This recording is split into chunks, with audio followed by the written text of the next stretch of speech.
A vida continua com Pedro Silva, aos sábados, no Rádio Clube de Angra. Boa tarde, caros amigos e ouvintes do Rádio Clube de Angra, bem-vindos à Vida Continua. Neste sábado vamos tirar algumas dúvidas comuns sobre a espiritualidade dos animais. E vamos basear este nosso programa numa entrevista feita a um médico veterinário, Dr. Ricardo Luís. Foram feitas 8 questões e vamos complementar as suas respostas nos baseando nas obras de Allan Kardec, o codificador da doutrina espírita, como também em trechos de Francisco Canto Xavier, de Marcel Benedetti e de outros autores espíritas. Vamos então a isso. A primeira questão feita a este médico veterinário, que é: os animais têm alma? Ele respondeu: sim. Considerando que a inteligência é um dos atributos essenciais do espírito, tão importante que um se confunde com o outro, podendo até serem considerados a mesma coisa, e como os animais agem demonstrando inteligência racional ou não racional, ou seja, na forma de instintos, eles possuem um princípio independente da matéria que sobrevive ao corpo e pode ser considerado seu espírito. Vamos às justificações aos livros da codificação espírita. No livro dos Espíritos, vamos aqui a 3 questões, a começar pela 24. Pergunta 24. A inteligência é um atributo essencial do espírito? Um e outro, porém, se confundem num princípio comum, de sorte que para vós são a mesma coisa. E no item, na questão 73, dizem os benfeitores espirituais que o instinto é uma espécie de inteligência, é uma inteligência sem raciocínio. E mais à frente, na questão 597, diz o seguinte: pois que os animais possuem uma inteligência que lhes faculta certa liberdade de ação. Haverá neles algum princípio independente da matéria? E eles respondem: há, e que sobrevive ao corpo. A questão número 2 é este senhor veterinário, este médico veterinário. A alma dos animais difere da alma dos humanos? Ele responde: não no sentido de sua origem. A alma dos humanos e dos animais só estão em fases evolutivas diferentes, onde as almas humanas têm uma aquisição muito maior. E como justificação, vamos novamente ao livro dos Espíritos, à questão 540, onde diz que tudo se encadeia na natureza, desde o átomo primitivo até o arcanjo, que também começou por ser átomo. E na questão 606, à linha A, pergunta: então emanam de um único princípio a inteligência do homem e dos animais? Eles respondem, os benfeitores respondem: sem dúvida. Vamos à questão número 3, que pergunta o seguinte: o que é que acontece com os animais quando partem, quando o corpo não tem mais vitalidade? E a resposta é: quando os animais desencarnam ou se despojam, se vão despojar, se desligam do seu corpo carnal, seu espírito é recebido por espíritos incumbidos de tutelá-los no mundo espiritual. Ele é curado das suas enfermidades, dizem que é muito mais rápido do que nós humanos, e é logo reconduzido para animar novos seres. Alguns animais, por suas características próprias e valores adquiridos, servem ao homem também no mundo espiritual. Vemos, pois, cães, aves e outros animais que são descritos nas obras espíritas, mas não são espíritos errantes, pois não possuem essa liberdade. Os espíritos dos animais no mundo espiritual ficam sob a tutela dos humanos que se incumbem deles. E vamos justificar novamente aqui aos livros da codificação, a começar pelo livro dos Espíritos, na questão 600, que diz assim: a alma do animal, depois da morte, é classificado pelos espíritos a quem incumbe essa tarefa e é utilizado quase imediatamente. No outro livro da codificação, o livro dos médiuns, na questão 283, refere o seguinte, que depois da morte do animal, o princípio inteligente que nele havia se acha em estado latente e é logo utilizado por espíritos incumbidos disso para animar novos seres, em os quais continua a obra da sua elaboração. Assim, no mundo dos espíritos não há errantes, espíritos de animais, porém unicamente espíritos humanos. Noutro livro, denominado Nosso Lar, ditado pelo espírito André Luiz, diz que as aves de plumagens polícromas, cruzavam os ares e de quando em quando pousavam agrupadas nas torres muito alvas. Diz também que no plano espiritual os cães são auxiliares preciosos nas regiões escuras denominadas do umbral, uma espécie de purgatório. Diz também que animais que mesmo longe pareciam iguais aos moares terrestres. Continuando naquela entrevista ao médico veterinário, agora a questão número 4, pergunta o seguinte: se os animais reencarnam, eles evoluem como nós, humanos?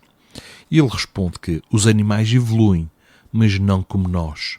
Eles evoluem pela força das coisas, ou seja, por situações que são alheias à sua vontade. Como ainda não tem um livre arbítrio desenvolvido igual aos humanos, a maioria das situações de aprendizado são motivadas por forças externas à sua vontade. Deste modo, não tem que espiar suas dívidas, apenas aprender com as suas experiências. O termo, caros amigos, o termo por força das coisas se refere às organizações de espíritos superiores que estão a agir sobre os animais, que não poderiam se conduzir por si próprios. E agora, para justificar essa resposta, vamos novamente aqui ao Livro dos Espíritos, à pergunta 602, onde se diz o seguinte: os animais progridem como o homem por ato da própria vontade ou pela força das coisas? E os benfeitores espirituais respondem: pela força das coisas, razão porque não estão sujeitos à expiação. E na Revista Espírita do mês de março de 1864, diz-se o seguinte: há uma lei geral que rege os seres da criação, animados ou inanimados. É a lei do progresso. Os espíritos estão submetidos a ela pela força das coisas. Num programa denominado Alma Querida, um senhor Adão Nonato diz o seguinte, que os animais evoluem dentre as espécies até se aproximarem do homem. É pelo contato com o ser humano que os animais irão fazer a sua evolução para se humanizar. E a questão número 5, ao doutor veterinário: os animais sentem dor? Os animais possuem sentimentos? E a resposta é sim, e cada vez mais a ciência vem a confirmar esses factos que aquelas pessoas que convivem com os animais nunca tiveram dúvida. Bom, ante evidências de que os animais têm consciência e sofrem, é chegada a hora do homem tratá-los com respeito. Com o respaldo de uma década e meia de estudos do fenómeno da consciência, do comportamento animal, da rede neural, da genética e da anatomia do cérebro, cada vez mais refinado por novas tecnologias de investigação, concluiu-se que as estruturas nervosas ativadas no cérebro de um bicho se assemelha às de um humano, quando também sente prazer medo, dor e até piedade. Neste livro, agora um outro livro chamado Mandato de Amor, por Francisco Canto Xavier, diz assim: quem ignora que a vaca sofre imensamente a caminho do matadouro? Quem duvida que minutos antes do golpe fatal os bovinos derramam lágrimas de angústia? Quem duvida?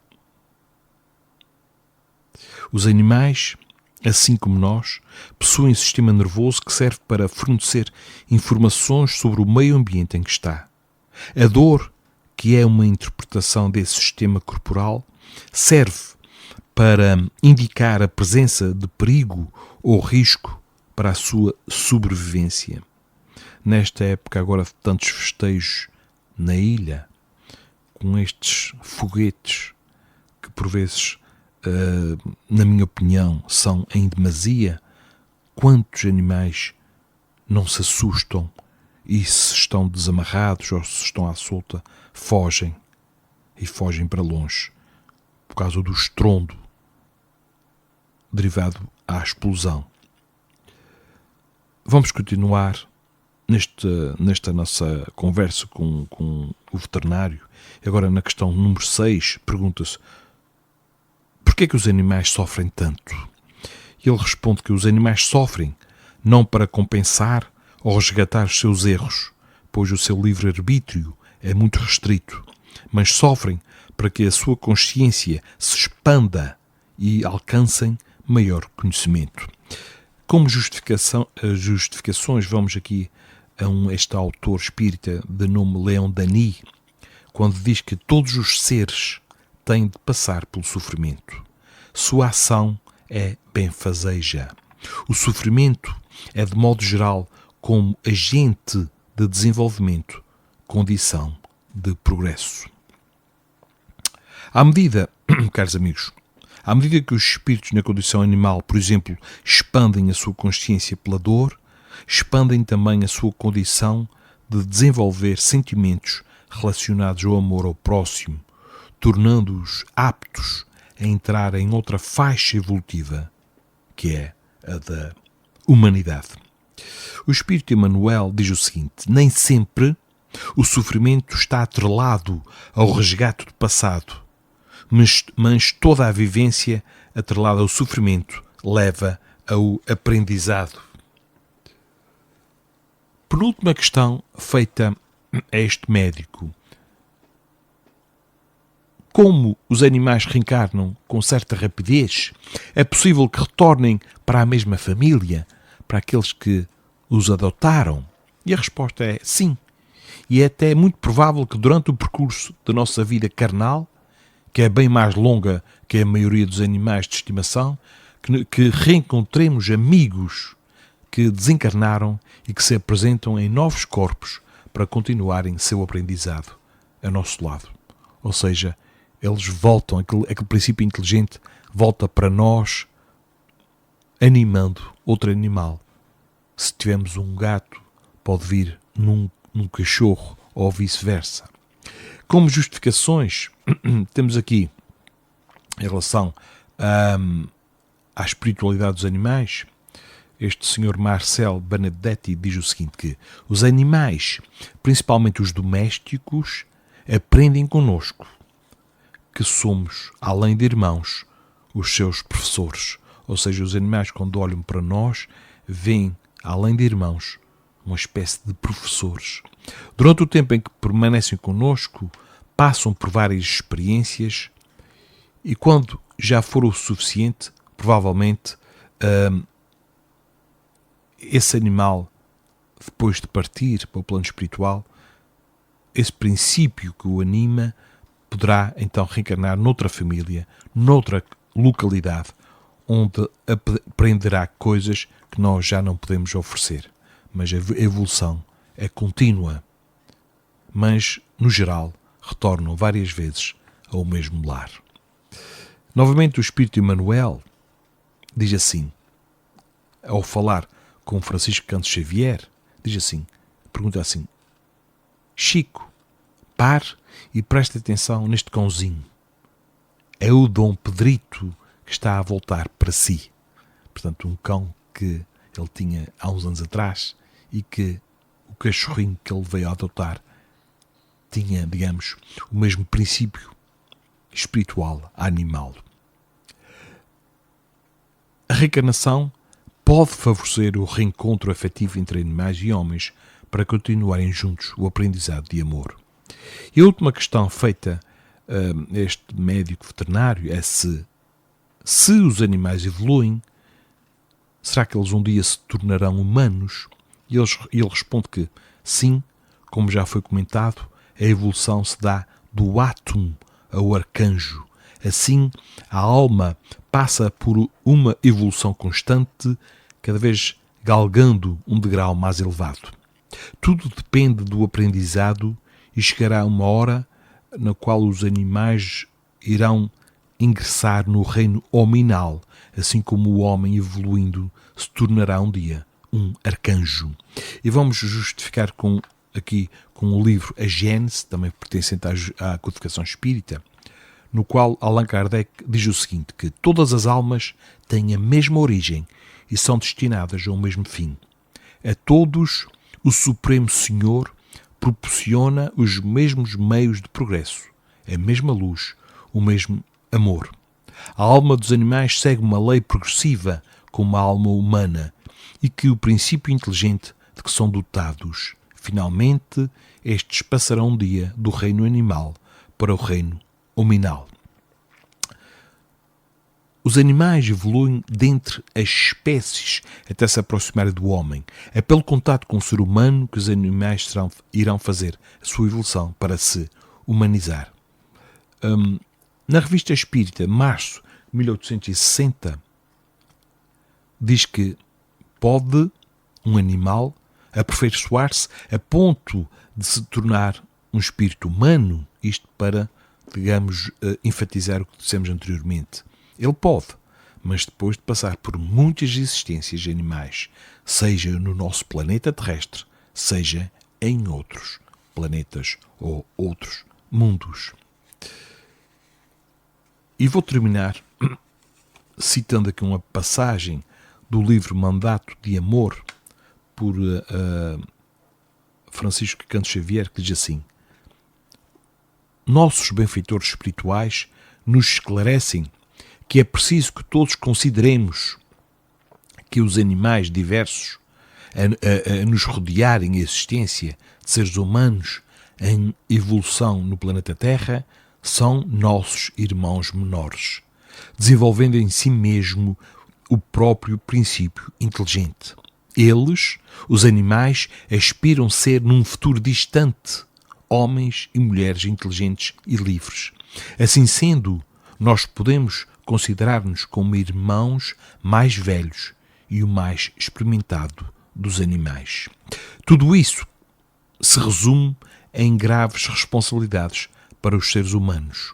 A angústia, o medo e o ódio que provocamos nos animais lhes altera o equilíbrio natural dos seus princípios espirituais, determinando ajustamentos em posteriores existências.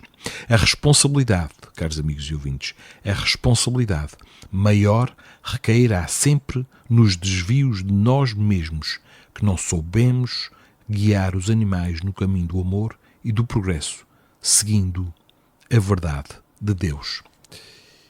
E por hoje ficamos por aqui, com mais alguns esclarecimentos sobre esta questão da espiritualidade nos animais, que muita gente hoje já questiona, e espero que tenham ficado um pouco mais esclarecidos, porque não esqueçam, nós e os animais somos todos juntos, natureza, todos criação divina. E tudo o que existe no universo está em constante evolução, tudo, do átomo até ao arcanjo. Vamos marcar encontro para o próximo sábado.